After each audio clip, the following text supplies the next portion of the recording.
The regular season has ended, and it's time again for the Golden Griffins to head to the Metro Atlantic Athletic Conference Championship Tournament in Albany, New York. After the 4-hour drive the day prior, the Griffs arrive at the Times Union Center in downtown Albany for their first round matchup against longtime rival, the Niagara University Purple Eagles. We talk about tournament basketball. Be confident, right? Play hard and play together. Those are the three things right there. Be confident, play hard, and play together. All right, let's go. Go. Team, 1, 2, 3, team. Here we go, let's go, Gold. Yeah. Let's go. The Griffs have faced Niagara 2 previous times in the regular season, earning a victory in both contests. Now Canisius is looking for its 3rd victory over the Purple Eagles to advance into the MAC tournament quarterfinal.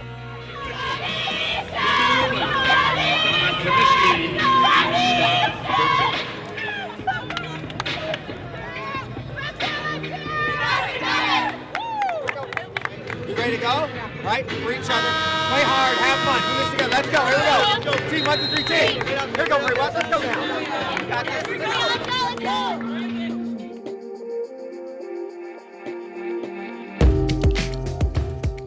The Griffs came out of the gate strong.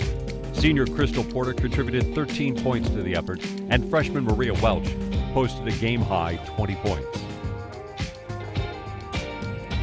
Soon enough, the contest turned into a typical Canisius-Niagara rivalry matchup. With less than a minute left and a 1-point margin on the scoreboard, the next moments would decide the fate of both teams.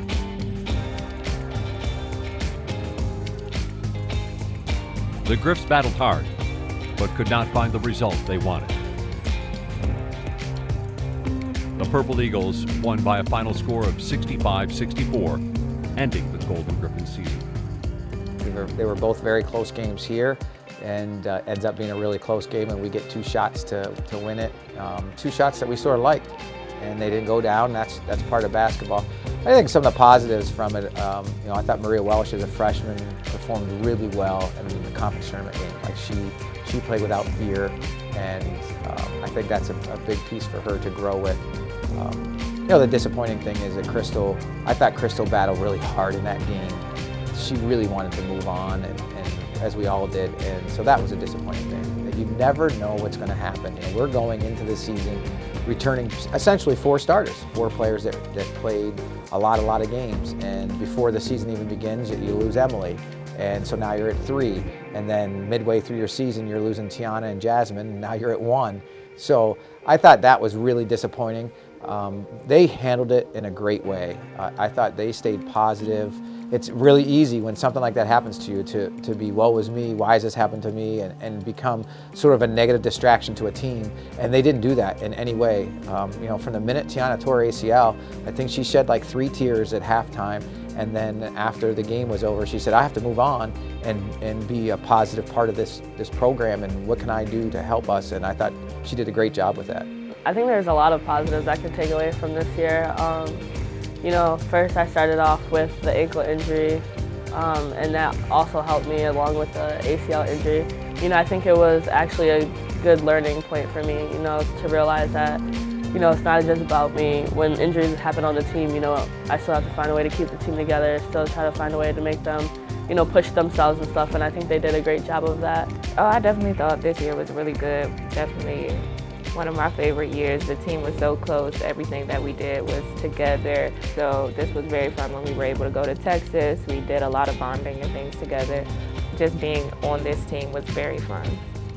When I came here, I didn't expect to make, such good friends. I love the girls on my team. I love the coaches. They're like my sisters. It's like a sisterhood that we have around here. Even the stuff that I learned off the court, how to be an all-around good person and how to accept people for who they are. I met a lot of good people, made a lot of good friends, and it was great. It's been a very fun experience.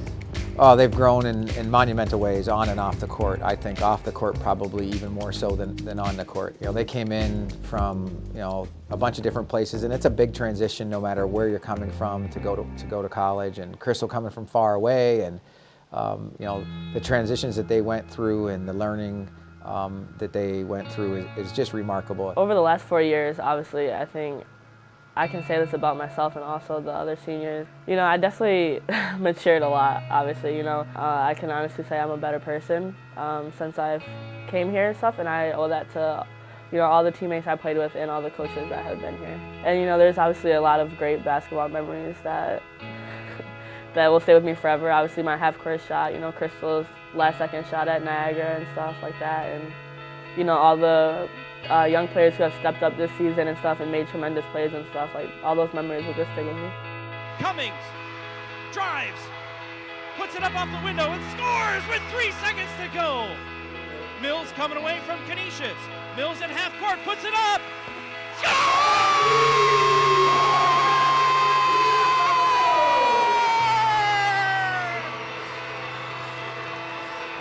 Oh, you didn't know?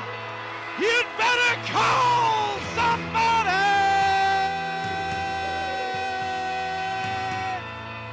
Tiana Mills banks one home from half court, and the Golden Griffins win! I know T, her last second shot freshman year, that was a great feeling. My last second shot this year against Niagara, even those gritty wins that we had, those will always stay with me.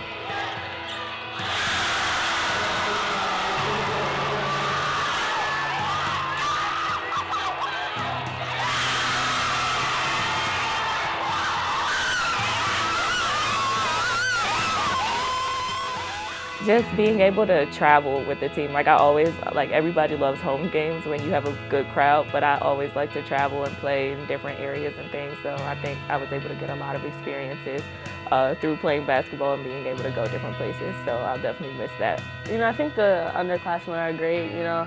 I think they'll just realize, you know, we don't really have any time to waste, you know, like things can change in a matter of a second and, you know, you don't want to regret anything. And I think they'll realize that. And, you know, just come in the gym and work hard every day and, you know, just represent Canisius women's basketball a great way on and off the court. With T getting hurt and her being a senior and Emily getting hurt and her being a senior, they look at that and they see how they didn't give up. They just kept going. T, with their rehab, they kept going. With even T, she never quit. Like she would never quit on us, even during the game, during practice. She was always involved, and you could just see that passion in her eyes. And I think that's what they'll take with them. You know, I think that they took a huge look at what does it take outside of basketball for a program to be successful. And each of them will leave a little piece of different things that they do basketball-wise. But I think that the thing that they'll leave most is that our team culture has transitioned into a really healthy place for everybody to be accepted, to be able to compete, to be able to do what they want to do on the court as a group. And I think that's the biggest mark that they'll leave, because they looked back at some of their, you know, ways that they were handling things as young players and realized, hey, we have to really make some changes here to get this going. So I think that's the biggest mark they'll leave in a program, is how they were able to develop a great team culture. It is now time for the graduating seniors to pass the torch and leave behind their mark on the legacy of the Canisius College Golden Griffins.